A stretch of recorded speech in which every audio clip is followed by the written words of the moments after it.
फुनसुक वांगडू, ये नाम आज से करीब 12 या 13 साल पहले आप सबने जरूर सुना होगा। जी हाँ, आमिर खान की एक मूवी आई थी 3 इडियट्स, जिसमें आमिर खान ने एक ऐसे व्यक्ति का रोल प्ले किया था जो बहुत ही समझदार और इंटेलिजेंस माना जाता था और अपने नए नए आविष्कारों और दुनिया से अलग एक सोच के साथ पूरी दुनिया में फेमस था। जी हाँ, लेकिन वो कहानी कोई मनगढ़ंत नहीं बल्कि एक रियल स्टोरी थी और आमिर खान ने जिस व्यक्ति का रोल प्ले किया था वो कोई और नहीं बल्कि लद्दाख में रहने वाले व्यक्ति थे जिनका नाम है सोनम वांगचुक। लेकिन आज देश के लिए और भारतीय सेना के लिए तमाम तरह के आविष्कार करने वाले सोनम वांगचुक पर NSA यानी कि नेशनल सिक्योरिटी एक्ट लगा दिया गया है। लेकिन क्यों? लद्दाख में हुए आंदोलन के बीच सोनम वांगचुक ने ऐसी कौन सी गलती कर दी कि उन पर एक ऐसा कानून लगाया गया है जिसके अंदर उन्हें 12 महीनों तक बिना मुकदमे के जेल में रखा जा सकता है।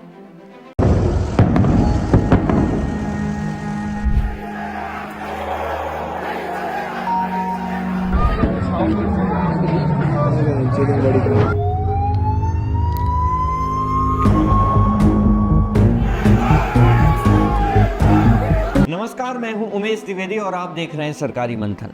दोस्तों, लद्दाख में हुए प्रोटेस्ट के बारे में आपको इंटरनेट पर बहुत सी वीडियोस मिल गई होंगी, तो जाहिर सी बात है कि मोटा मोटा आपको आइडिया ऑलरेडी होगा कि वहां पर लोगों की कुछ मांगे थीं जिनको लेकर आंदोलन हुआ और एक दिन अचानक वो पूरा आंदोलन हिंसक हो गया, जिसमें कि 4 लोगों की मौत हो गई और करीब 100 के आसपास लोग घायल हो गए। अब इस आंदोलन को जो व्यक्ति लीड कर रहा था वो है सोनम वांगचुक, जिनके बारे में हमने वीडियो के स्टार्टिंग में बात की थी। इसीलिए अब आपको सोनम वांगचुक, जो कि एक मैकेनिकल इंजीनियर भी हैं, के बारे में कुछ ऐसी चीजें बताएंगे जो शायद आपने अभी तक नहीं सुनी होंगी। दोस्तों, 1988 में उन्होंने सैकमोल नाम की एक संस्था बनाई। दोस्तों, ये एक ऐसा स्कूल है जहां उन बच्चों को एडमिशन दिया जाता है जो फेल हो चुके हैं, जिनको कहीं एडमिशन नहीं मिल रहा। यहाँ बच्चों की पढ़ाई के साथ साथ रियल लाइफ की चीजें सिखाई जाती हैं, जैसे खेती करना, सौर ऊर्जा का प्रयोग करना, नए नए एक्सपेरिमेंट करना। कुल मिलाकर ऐसी चीजें जो उन बच्चों की रियल लाइफ में काम आएंगी आगे चलकर। इसके बाद 1994 में सोनम वांगचुक ने सरकार के साथ मिलकर ऑपरेशन न्यू होप शुरू किया। लद्दाख में स्कूलों की बुरी स्थिति को देखते हुए सोनम ने वहां के स्कूलों में चल रही बाहरी विदेशी शिक्षा प्रणाली को पूरी तरह बदल डाला। 2005 में तो उन्हें भारत सरकार के मानव संसाधन विकास मंत्रालय में प्राइमरी शिक्षा के लिए राष्ट्रीय परिषद का सदस्य बना दिया गया था। यानी वो सिर्फ लद्दाख तक सीमित नहीं रहे बल्कि पूरे देश की शिक्षा व्यवस्था को बेहतर बनाने में लग गए। अब आते हैं सोनम के एक और आविष्कार पर। दोस्तों, लद्दाख में गर्मी के दिनों में पानी की बहुत कमी हो जाती है, इसीलिए उसे ठंडा रेगिस्तान भी कहा जाता है। इस समस्या का सोनम ने एक ऐसा समाधान निकाला जिसे देखकर स्विट्जरलैंड के लाइechtenstein विश्वविद्यालय के वैज्ञानिक कॉनराडिन क्लावुओट लद्दाख में पहुंच गए। दरअसल सोनम ने ठंड के दिनों में पहाड़ से आने वाले पानी को गुरुत्वाकर्षण बल की मदद से प्लेन एरिया में एक बर्फ का पहाड़ सा बना दिया, जिसे आइस स्तूप नाम दिया गया। और इस आइस स्तूप से पिघलने वाला पानी गर्मी के दिनों में लद्दाख के किसानों के काम आने लगा। दोस्तों, उनका ये आइडिया इतना फेमस हुआ कि इसके बाद स्विट्जरलैंड और चिली जैसे देशों ने भी अपने वहां इन आइस स्तूपों का निर्माण करना शुरू कर दिया। 2018 में उन्हें अपने इन्हीं आविष्कारों के लिए रेमन मैग्सेसे अवार्ड दिया गया, जो कि एशिया का एक बड़ा सम्मान माना जाता है। दोस्तों, इसके बाद सोनम वांगचुक ने भारतीय सेना के जवानों के लिए, जो कि कड़ाके की ठंड में देश की सेवा करते हैं, उनके लिए एक ऐसे सोलर टेंट का आविष्कार किया जो कि भयंकर ठंड में भी सैनिकों को गर्मी का एहसास देता था। अब आप सोचेंगे कि सब कुछ तो बढ़िया चल रहा था, फिर अचानक सोनम को राजनीति में घुसने का शौक कहां से लग गया? दोस्तों, 2019 में जब केंद्र सरकार ने जम्मू कश्मीर का विशेष दर्जा खत्म करके उसे 2 केंद्र शासित प्रदेशों जम्मू कश्मीर और लद्दाख में बांट दिया, तो सोनम ने मोदी सरकार का पूरा समर्थन किया था और उन्हें यह लगने लगा था कि लद्दाख को अब अपनी खुद की पहचान मिलेगी। लेकिन धीरे धीरे समय गुजरने के साथ उन्हें यह एहसास होने लगा कि लद्दाख को अब पूर्ण राज्य का दर्जा और 6ठी अनुसूची के तहत संरक्षण मिलना चाहिए, ताकि वहां की जमीन, नौकरियां और संस्कृति सुरक्षित रहे और स्थानीय लोगों को उनके अधिकार मिले। इसीलिए 2023 में उनकी जिंदगी ने एक नया मोड़ ले लिया। उन्होंने खारदुंगला, जो कि दुनिया का सबसे ऊंचा दर्रा है, वहां पर जलवायु उपवास की घोषणा कर दी। वो चाहते थे कि लोग लद्दाख की नाजुक परिस्थिति और जलवायु परिवर्तन के असर को समझें और छठी अनुसूची की मांग करें, लेकिन सरकार ने उन्हें इस उपवास की इजाजत नहीं दी और उन्हें नजरबंद कर दिया गया। 2 साल बाद यानी कि 2025 में सोनम ने अपनी इन्हीं मांगों को लेकर फिर से अनशन शुरू कर दिया और इस बार अपनी मौत होने तक उपवास की घोषणा कर दी। लेकिन इस बार मामला बिगड़ गया। 24 सितंबर 2025 को उनके अनशन के 15वें दिन कुछ युवाओं ने हिंसा शुरू कर दी। पुलिस की फायरिंग में 4 लोग मारे गए और 80 से ज्यादा घायल हो गए। 26 सितंबर 2025 को सोनम वांगचुक को राष्ट्रीय सुरक्षा कानून यानी कि एनएसए के तहत गिरफ्तार कर लिया गया। अब आप यहाँ सोचेंगे कि ठीक है, नेतागिरी में तो गिरफ्तारियां होती रहती हैं, कुछ दिन बाद सोनम बाहर आ जाएंगे, लेकिन नहीं दोस्तों, सोनम वांगचुक का केस थोड़ा अलग है।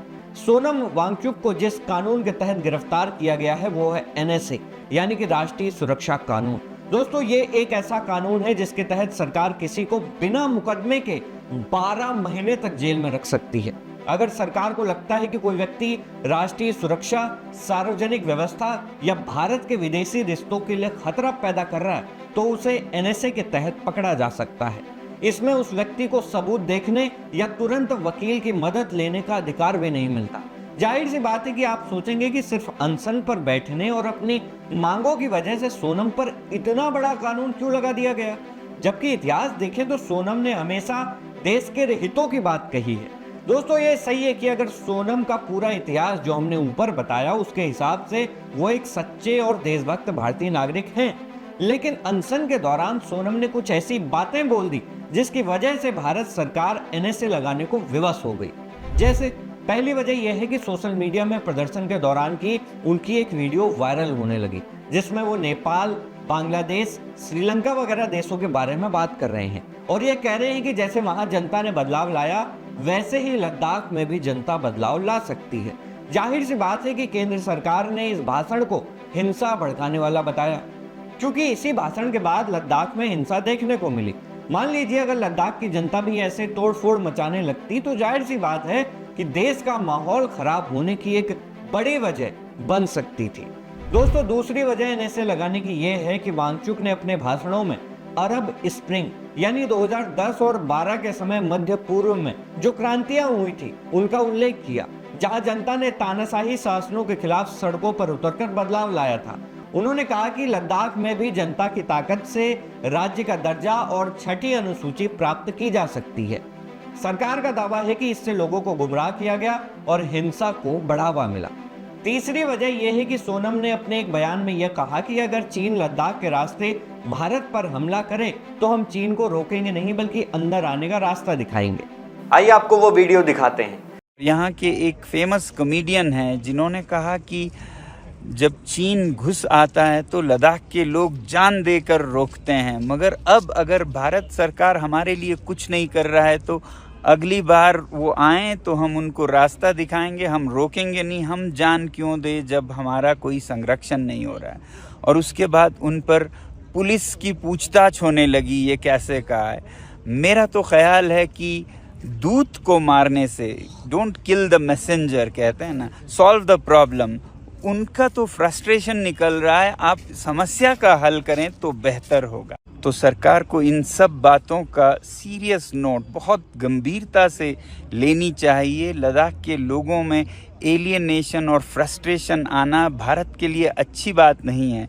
वो कहते हैं ना, रहीमन तागा प्रेम का ना तोड़ो चटकाए, टूटे से फिर ना जुड़े, जुड़े गांठ ही पड़ जाए। एक बार टूट गया तो फिर उसमें गांठ पड़ी की पड़ी रह जाएगी। तो इन सब बातों को देखते हुए अगली बार किसी युद्ध में लोगों में जज्बा कम दिखे, वो स्वयं सेवक बन के न निकलें, तो इसका जिम्मेदार सरकार खुद होगी। जाहिर सी बात है कि भले ही यह बयान सोनम ने आवेश में दिए होंगे, लेकिन इसका मतलब ये नहीं कि सरकारी एजेंसियां इन बयानों को हल्के में लेने लग जाए। वर्तमान में अगर बात की जाए तो सोनम वांगचुक कहाँ हैं, तो एनएसए लगने के बाद सोनम को जोधपुर जेल भेज दिया गया है। उनके संगठन सैकमोल का FCRA लाइसेंस भी रद्द कर दिया गया है, क्योंकि सरकार का कहना है कि उस स्कूल को चलाने के लिए जो विदेशी फंड इनको मिलता था उसका इन्होंने गलत इस्तेमाल किया। दोस्तों, इस वीडियो में एक टॉपिक और रह गया है जो है कि छठी अनुसूची का। उसके बारे में जानने के लिए ऊपर आई बटन पर क्लिक करें या फिर डिस्क्रिप्शन चेक करें, वहां पर हमने उस वीडियो का लिंक दे दिया है जिसमें हमने छठी अनुसूची के बारे में विस्तार से बताया है और साथ ही साथ ये चर्चा भी की है कि लद्दाख के निवासियों की मांगे क्या क्या थी और अगर छठी अनुसूची को मोदी सरकार लागू कर देती तो उससे क्या क्या नुकसान और क्या क्या फायदे हो सकते हैं। इस वीडियो के बारे में अपनी राय हमें कमेंट बॉक्स में जरूर दें। आपको क्या लगता है, क्या सोनम वांगचुक गलत हैं? क्या मोदी सरकार का उन पर एनएसए लगाने का फैसला सही है? मिलते हैं आपसे किसी और वीडियो में किसी और टॉपिक के साथ। मैं हूं उमेश द्विवेदी और आप देख रहे थे सरकारी मंथन। नमस्कार।